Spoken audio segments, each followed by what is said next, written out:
नाहीये, पण कुणीच जन्माला आपल्याबरोबर मृत्यू आलेला असतो. म्हणून मी मगाशी म्हणालो, मृत्यू तुमची जात पाहत नाही, मृत्यू तुमचा धर्म पाहत नाही, तुम्ही काळे का गोरे, पैसा अडका संपत्ती काही मृत्यू पाहत नाही. अगदी कोणत्याही क्षणी मृत्यू येऊ शकतो. हे जीवन असं क्षणभंगूर आहे.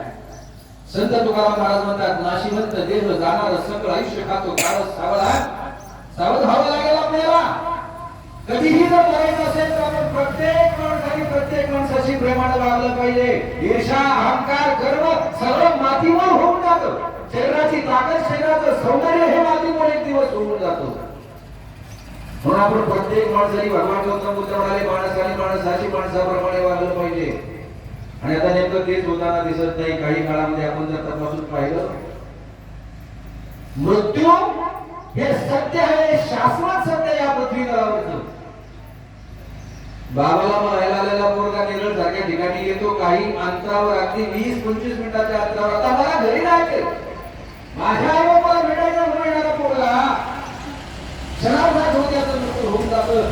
ही सृष्टी, वेळ, काळ हे तुमच्या माझ्या हातात नाही. म्हणून प्रत्येकाने अंतःकरणामध्ये साठवलं पाहिजे, हे जीवन परत नाही. हे जीवन जर परत नसेल तर आमचा स्वरूप ज्या पण जगला, प्रत्येक मामाला, काकाला, आज्याला, सगळ्याला हवा असं वाटतं. आमचा स्वरूप आम्हाला पाहिजे होता ना, तरीही आम्हाला सोडून गेला. या निसर्गाच्या नियमाप्रमाणे जावं लागलं त्याला अल्पायुष्यामध्ये का होईना. मृत्यू आपल्या हातात नाही. काय आहे जीवन? हे जीवन फार क्षणभंगूर आहे.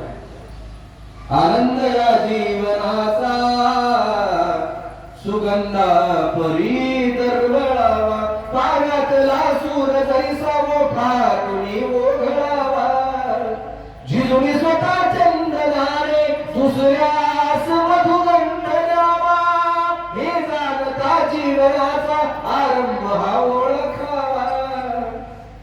दुसऱ्याला आनंद देत जगा. निंदा तर कोणी कोणाची करेल हो, वाईट तर कोणी कोणाला बोलेल. पण आपल्याला माहित आहे ना, तरुण कोणाकडे, वार्धक्याकडे जावं लागतं एक ना एक दिवस आपल्याला. आईच्या पोटी जन्माला आलो बालक, युवक, प्रौढ, म्हातारपण, तारुण्य सरळ क्षणार्धात कधी ना कधी एक दिवस संपून जातो. जीवन काळाला तथागत समेत संपूर्णांना, जीवन काळाला छत्रपती शिवाजी राजाला, जीवन काळाला ज्ञानोबा तुकोबाला, जीवन काळाला राजर्षी शाहू महाराजांना, महात्मा फुलेंना, बाबासाहेब आंबेडकरांना. जीवनाचं सोनं केलं लोकांच्या भल्यासाठी. एवढं जीवन क्षणभंगूर आहे. मावळ तालुक्यामध्ये 2 पोरं 17 आणि 18 वर्षाची दुसऱ्या दिवशी शिवजयंती म्हणून निघाली. रात्री निघाली 10-11 वाजता. आता शिवनेरी किल्ल्यावर गेले पाहिजे. किल्ल्यावर जायचं, तिथून शिवरायांची ज्योत आणायची, त्या शिवरायांचे विचार आपल्या गावामध्ये पसरवायचे, गावाला सांगायचं कोण शिवाजीराजे. लोकांना